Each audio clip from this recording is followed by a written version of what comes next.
morning everyone. So today I am going to explain you the topic tissues from that meristematic tissue. So let us start the topic.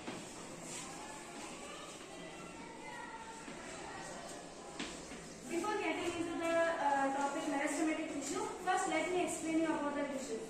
So tissue is an word that was derived from the French. Tissue is known as tissue.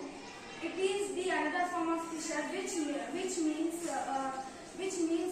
weaving. So this tissue was found by the Ziegler Richard Dato in 1801. Tissue means these are similar in structure, the cells which are similar in structure, and they work together so that they can perform a specific and particular function at time. This tissue, in simple words, if we say means tissue are the group of cells. There are two types of tissue. Those are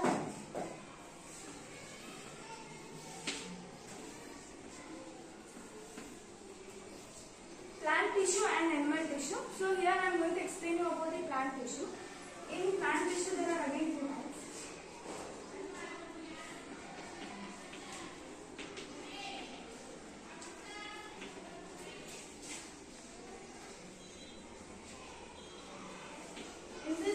I am going to explain you about the meristematic tissue.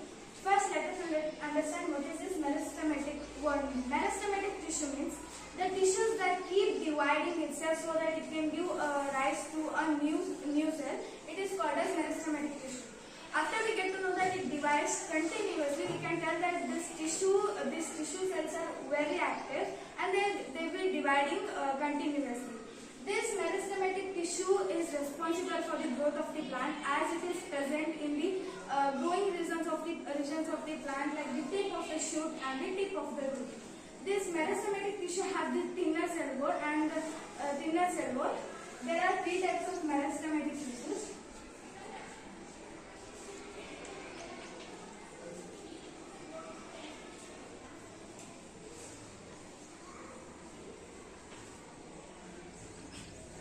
Apical, intercalary and the lateral meristematic tissue.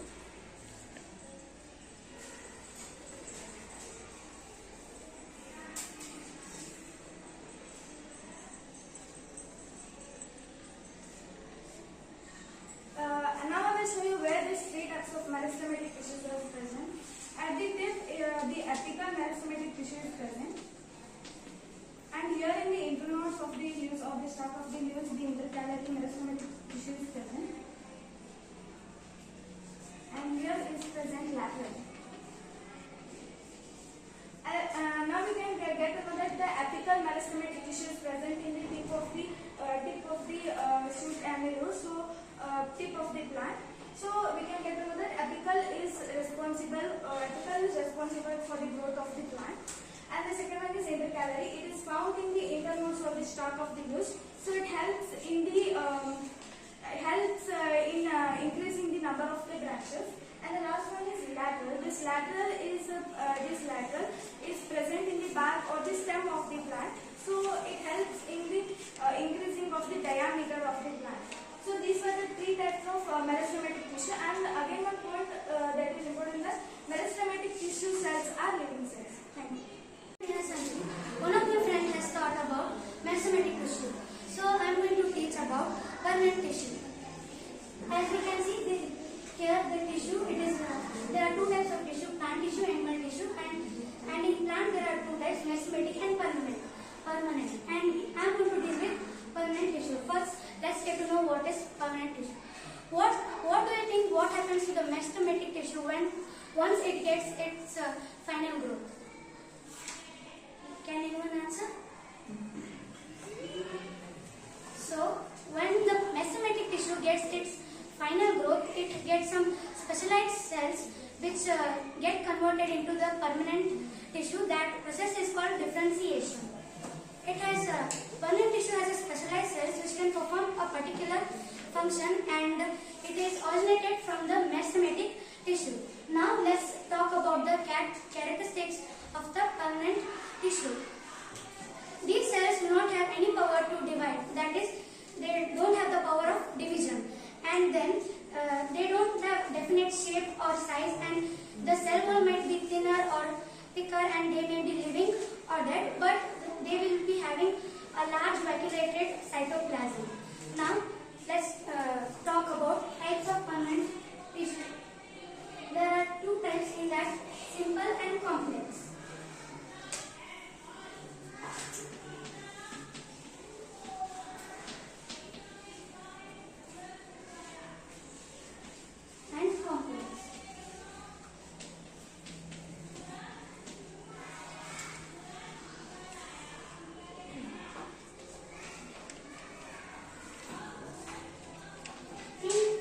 What do you mean by simple? Simple in the sense the cells are similar. They are made up of same kind of cells. That's why they are known as simple permanent tissue. And in complex, the cells are all in different types.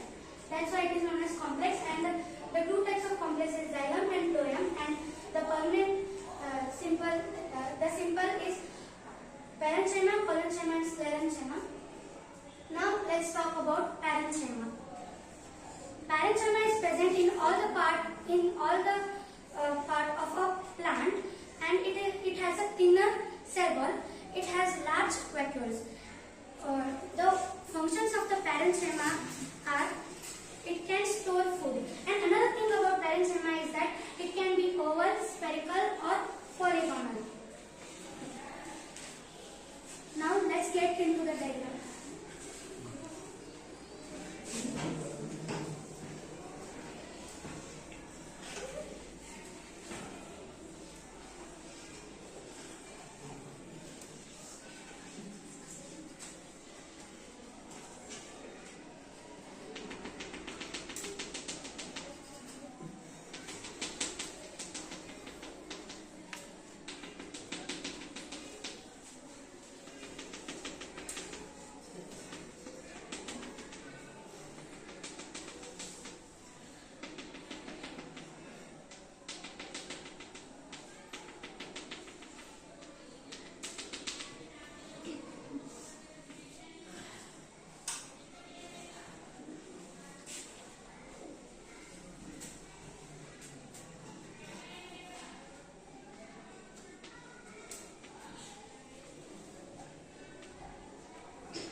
also the cytoplasm, and we can see some spaces over here, and that is an intercellular space of parenchyma.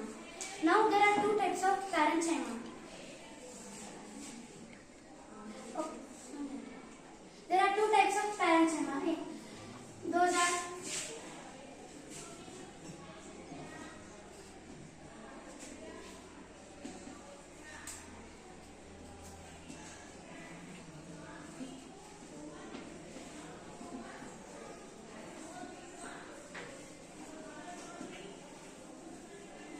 chlorenchyma and parenchyma. Parenchyma with chloroplast is known as chlorenchyma, while parenchyma with air cavity is known as aerenchyma. And aerenchyma is mainly found in the aquatic animals, and because of that, aerenchyma those can float over the water, and that process is called buoyancy.